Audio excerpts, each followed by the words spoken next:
Padova lo sciopero e la protesta dei lavoratori della Safilo dopo l'annuncio del piano esuberi, strade bloccate, rabbia e disperazione, politica compatta nel chiedere un intervento urgente del governo.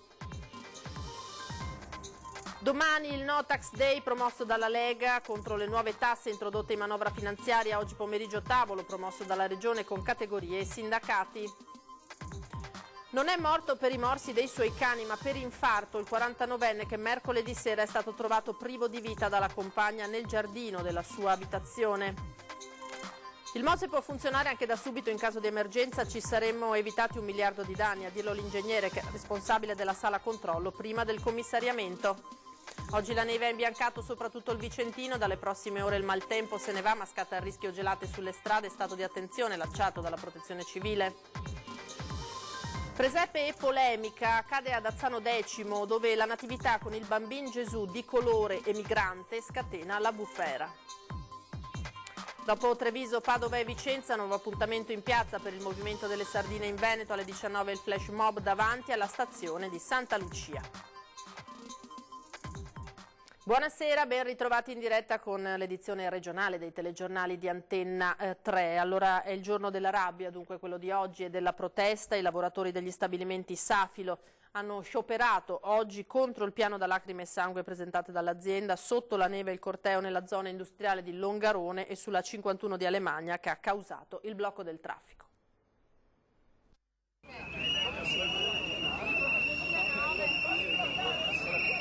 In più di 400 oggi hanno deciso di non varcare i cancelli dell'azienda FAE. Il colpo d'occhio ha subito reso l'idea della drammaticità della situazione. Oggi è stato il giorno della rabbia e della protesta dei lavoratori Safilo, sulle teste dei quali da un anno almeno è iniziata a calare la mannaia degli esuberi. Di questi tempi già a fine 2018 i timori per il mancato rinnovo della licenza di OR avevano fatto tremare le vene ai polsi. Sono le 9:30, siamo nella zona industriale di Longarone. Oggi è la grande giornata della manifestazione dei lavoratori di Safilo. Stiamo intravedendo i rappresentanti della politica e stiamo vedendo i lavoratori che stanno in questo momento vivendo uno, credo, dei momenti più drammatici della loro storia. Ce l'aspettavamo sotto certi aspetti sicuramente, ma che fosse una tegola così pesante anche no. Il corteo dei lavoratori sotto una copiosa nevicata si è mosso dalla sede in zona industriale e si è spinto fino sulla 51 di Alemagna. I parlamentari si sono assunti la responsabilità del temporaneo blocco del traffico dopo una mediazione con il dirigente della questura di Belluno. Fianco a fianco con i lavoratori di Safilo, i terzisti artigiani, i colleghi di Luxottica, i volti cupi, i commenti durissimi. È stato un colpo duro. Voglio dire che bisogna stare attenti, mi rivolgo anche a tutte le maestranze, tutti i manager precedenti, attuali e futuri. Questo è un olocausto industriale italiano. Stanno chiudendo dappertutto e nessuno fa niente. Ce l'aspettavamo sì, però non in questi termini, probabilmente, non così pesante, non così repentina. È stato uno shock. Una batosta del genere non ce l'aspettavano veramente. Quindi cosa vorrei? Se avesse davanti l'amministratore delegato di Safilo, che cosa le direbbe? Niente, è meglio che sto zitta. Questo è l'acronimo che è stato coniato oggi, l'acronimo di Safilo, il nuovo acronimo di Safilo. State abbandonando famiglie indifese, lavoratori onesti e naturalmente vergognatevi. Questa è la situazione che si sta vivendo davanti allo stabilimento Safilo di Longarone, dove 400 lavoratori rischiano di perdere il loro posto di lavoro. Così a Longarone, ma lavoratori in corteo e in sciopero anche a Padova, con loro i sindacalisti che hanno annunciato il tavolo in regione per venerdì prossimo e lanciato un appello ai vertici dell'azienda.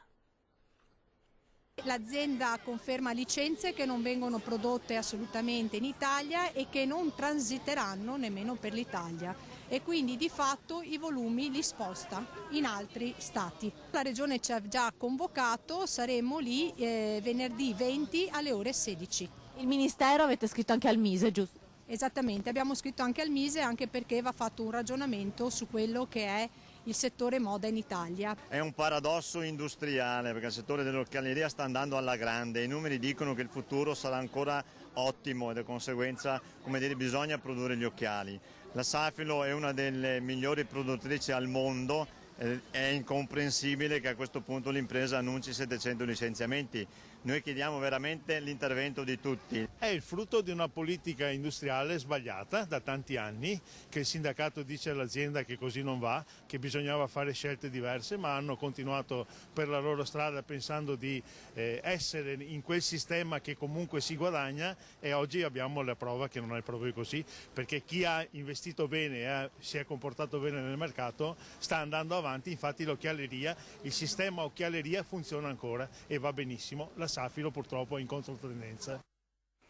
Domani il No Tax Day promosso dalla Lega contro le nuove tasse introdotte in manovra finanziaria, e oggi pomeriggio c'è stato invece un tavolo promosso dalla Regione con categorie e sindacati. C'è grande preoccupazione di industriali e artigiani per le nuove tasse contenute nella manovra economica, in particolare plastic tax e sugar tax. Per questo nel pomeriggio l'assessore regionale Elena Donazzan ha convocato un tavolo intersettoriale nella sede di Veneto Lavoro, invitando categorie e sindacati. E questo alla vigilia del No Tax Day indetto per domani dalla Lega, con appuntamenti a Verona, Mestre e Treviso, a cui saranno presenti tra gli altri il presidente del Veneto Luca Zaia e il vice segretario federale della Lega Lorenzo Fontana. Esponenti del nostro movimento e gente che anche comunque ha avuto ruoli economici all'interno del nostro movimento, spiegherà quella che è la nostra proposta, la nostra ricetta per un fisco che sia più equo, un fisco che ci consenta di dare sviluppo alle nostre aziende, di dare risorse ai nostri cittadini. No alle tasse introdotte dal governo giallorosso e no alla sudditanza all'Europa. Il voto in Gran Bretagna ha dato uno scossone all'Unione, secondo il governatore Zaia. Il popolo ha approfittato di questa elezione per dare un segnale all'Europa, un segnale forte. C'è da preoccuparsi in Italia? No, in Italia dobbiamo preoccuparsi del fatto che dobbiamo difendere l'Italia in Europa, come fanno i francesi e i tedeschi, che non hanno colpe, loro difendono casa loro, se a noi sprovveduti che difendiamo loro che difendono se stessi. Pensiamo invece a difendere l'Italia e noi non siamo contro l'Europa, non siamo contro l'euro, ma difendiamo l'Italia all'interno dell'Europa. In tempi brevissimi, massimo alcuni giorni, 80 nuovi medici verranno assunti dal sistema sanitario veneto per essere inseriti nei reparti di pronto soccorso. Ne ha dato notizia proprio il presidente della regione Zaia, che continua la carenza di camici bianchi non solo nell'emergenza urgenza, è enorme, ma qui non stiamo con le mani in mano, e questo è successo di uno dei tanti filoni di reperimento che abbiamo attivato. I camici bianchi in arrivo sono medici in parte di continuità assistenziale, l'ex guardia medica, in parte che hanno concluso la formazione triennale per la medicina generale, che hanno seguito un apposito corso regionale per il conseguimento delle idoneità all'esercizio di attività di emergenza sanitaria territoriale. Per l'ennesima volta, conclude Zaia, viene sbugiardato con i fatti chi ha ostinatamente sostenuto per mesi e mesi che il problema era la regione che non voleva assumere, la bugia dell'anno che sta per finire. La cronaca: non è morto per i morsi dei suoi cani, ma per infarto. L'uomo di 49 anni che mercoledì sera a Pozzonovo è stato trovato privo di vita dalla compagna nel giardino della sua abitazione. Massimo Sartori, il 49enne di Pozzonovo, non è morto per l'aggressione dei suoi 2 Rottweiler. A poche ore dalla tragedia che ha sconvolto il piccolo paese della Bassa Padovana, si sono chiarite le cause del decesso dell'uomo trovato in un lago di sangue mercoledì sera dalla sua compagna nel giardino della loro abitazione. Da fonti della Procura di Rovigo, titolare dell'indagine per competenza territoriale, è trapelato che Sartori sarebbe deceduto in seguito ad un malore. A stabilirlo già la prima ispezione sul corpo effettuata dai medici. I segni dei morsi dei 2 cani, una femmina di 9 anni e un maschio di 2, non sono mortali. L'uomo, come avevano ipotizzato i carabinieri subito dopo l'intervento nell'abitazione di Pozzonovo, si sarebbe sentito male, era cardiopatico e sarebbe caduto per poi morire a causa delle patologie pregresse, mentre i 2 Rottweiler lo avrebbero morso solo successivamente e non in modo fatale, forse per chiamarlo o per invitarlo a rialzarsi. La procura, considerati questi elementi, ha già disposto la consegna della salma ai familiari per il funerale, annullando l'annunciata autopsia. I 2 cani, di proprietà della compagna di Sartori, invece subito dopo la tragedia erano stati temporaneamente accolti nel rifugio per cani di Rubano. Un padovano di 39 anni invece è stato arrestato in Colombia mentre cercava di partire verso l'Europa con una neonata di 18 giorni.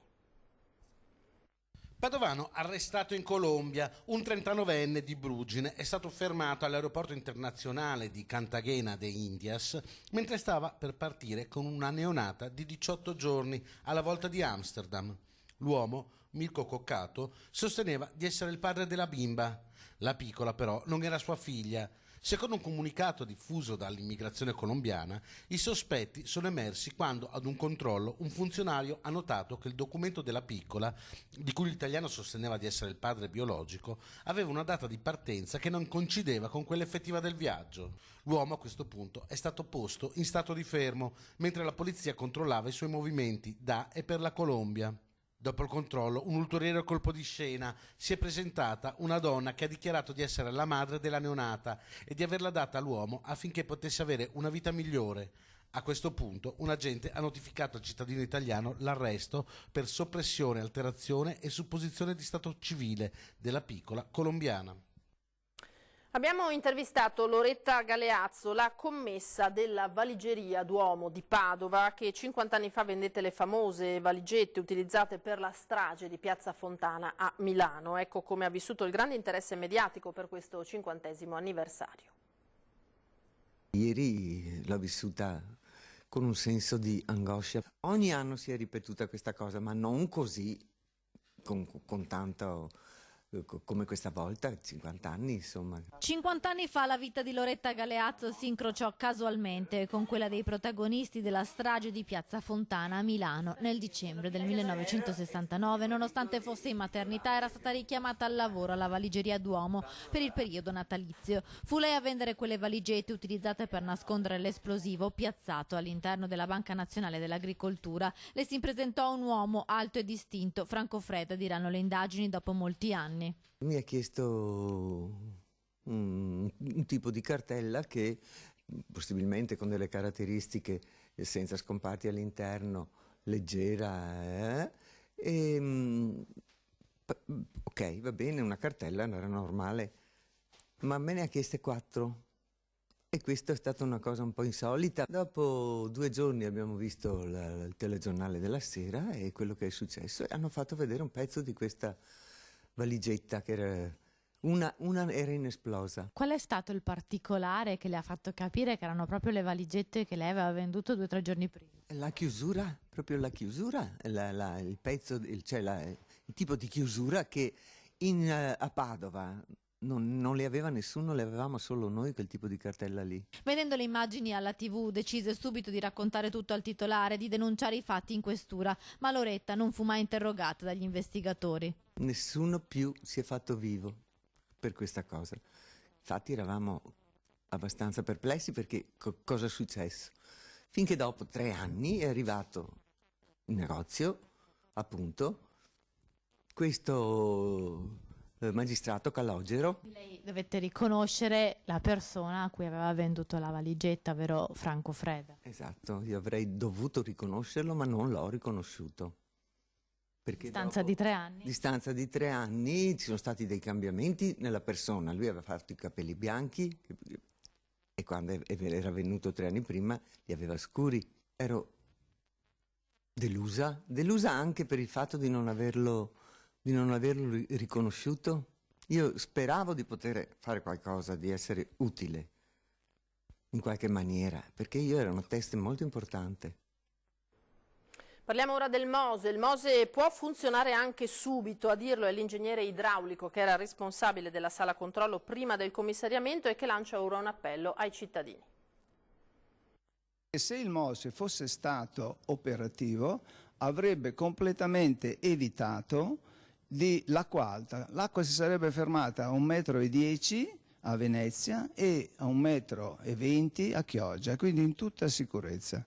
Secondo l'ingegner Cecconi, direttore del servizio informativo del Mose e del prototipo della sala di controllo del sistema prima del commissariamento, l'opera può essere messa in funzione anche ora nei casi di emergenza, come quello del 12 novembre scorso, quando la marea ha raggiunto i 187 centimetri, provocando oltre 1 miliardo di danni. La soluzione c'è. Metterlo subito in funzione, quindi primo, non una squadra operativa, ma 4 squadre operative, se no possono solo fare prove i commissari. Montare i compressori e i gruppi di potenza che sono già stati acquistati, ma non sono stati installati. I modelli matematici ci dicono che questa manovra è efficace, simultanea su tutte le bocche, e sarebbe stato possibile se ci fossero state le 5 squadre, e ci potevano essere le 5 squadre, perché il sindaco di Chioggia il giorno prima aveva chiesto di alzare le paratoie. È stato risposto da uno dei commissari che mancava il personale e il sindaco di Chioggia ha proposto di mobilitare la protezione civile. Quindi in condizioni di emergenza, se ci fosse stata un'unica cabina di regia, avremmo potuto evitare i costi di 1 miliardo. Su queste cose il progettista, l'ingegner Scotti, non è d'accordo. Dice è una pazzia perché manca l'automazione e controllo, arriva un'onda, può rovesciarlo. Non è vero. Io ho provato a sollevare il MOSE già nel 2014 e una volta sollevato è possibile abbassare l'angolo delle paratoie e metterlo in condizioni di assoluta sicurezza, indifferente al moto ondoso. Viene dunque spontaneo chiedersi perché finora non sia stato fatto. Perché nessun tacchino organizza il suo Natale e se i cittadini non si convincono sull'utilità del MOSE e non domandano la sua pronta messa in funzione attraverso la ricostituzione del magistrato alle acque e quindi un'unità centrale, perché i soldi vengono dallo Stato e quindi che chiede spiegazione di dove sono andati i soldi e perché non abbiamo il servizio, solo in queste condizioni noi avremo il MOSE funzionante magari un anno prima rispetto a quello che ci hanno detto, che è il 2021. Quindi io l'appello che faccio ai cittadini è questo: alzate la mano e chiedete che il MOSE venga attivato dal 1° settembre 2020, perché si può fare. Possono fare una class action. L'avevano annunciata ed è arrivata puntuale la nevicata di Santa Lucia. La neve ha imbiancato gran parte del Vicentino, anche Ponte Vecchio a Bassano, scendendo copiosa sui paesi poi dell'altopiano. Ora però attenzione alle gelate. Un vecchio proverbio veneto dice che per Santa Lucia il freddo se in via, se piove o tira vento, dell'inverno semo dentro. E puntuale è arrivata a confermarci che l'inverno bussa alla nostra porta la nevicata di Santa Lucia. I fiocchi sono scesi fin dalle prime ore del mattino, imbiancando anche il Ponte Vecchio e i tetti di Bassano del Grappa. Poi in pianura la neve si è mutata in pioggia, ma sull'altopiano, come possono testimoniare le splendide immagini dei paesi agghindati per le feste e imbiancati dalla tormenta, la neve è scesa copiosa per gran parte della giornata. La perturbazione, con buona pace degli amanti della neve, dovrebbe esaurirsi nelle prossime ore e adesso scatta il rischio gelate. La Regione ha emesso infatti un'allerta segnalando appunto un probabile calo nelle temperature che potrebbe portare a gelate diffuse anche in pianura. Scattano quindi piani straordinari organizzati dai comuni per la gestione dell'emergenza meteo. Massima attenzione quindi per chi si mette in strada, soprattutto nelle prime ore del mattino e di notte, quando il rischio della formazione di lastre di ghiaccio sulle strade sarà più marcato. Ora qualche istante di pausa, ma torniamo tra pochissimo.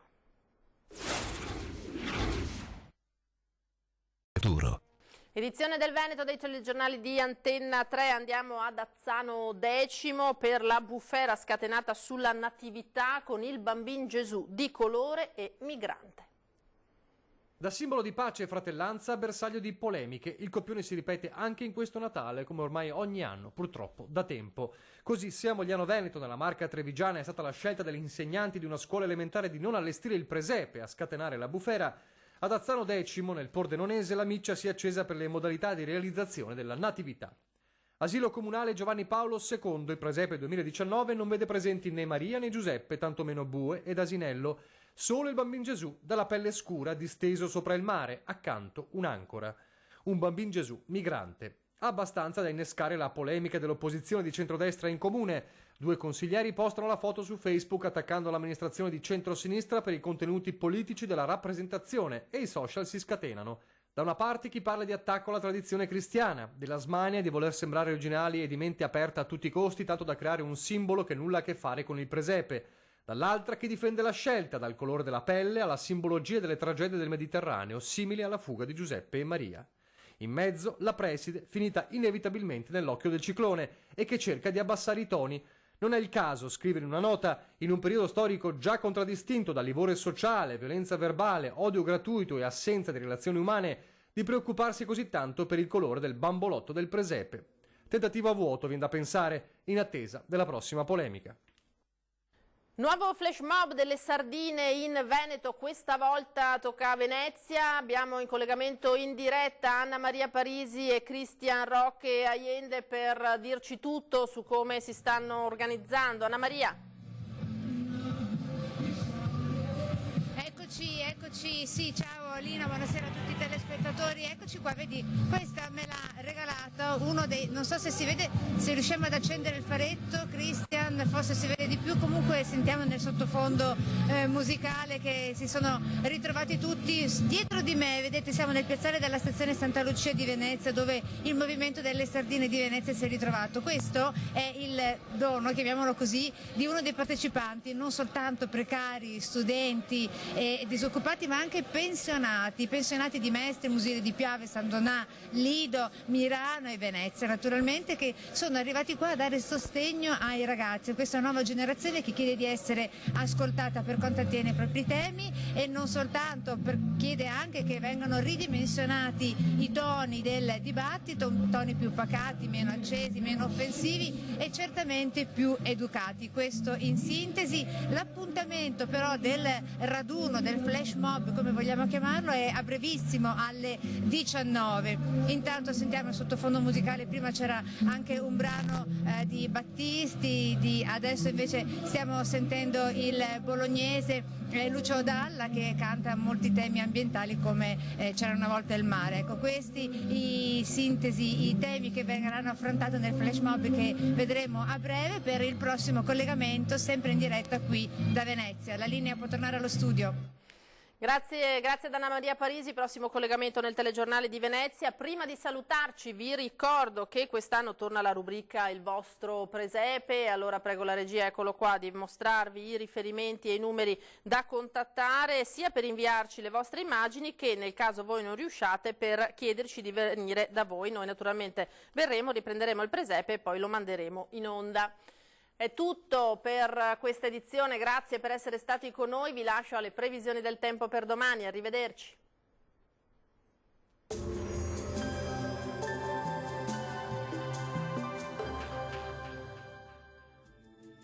Bentrovati al meteo. Torna il bel tempo sul nostro territorio, sarà un weekend infatti all'insegna della stabilità.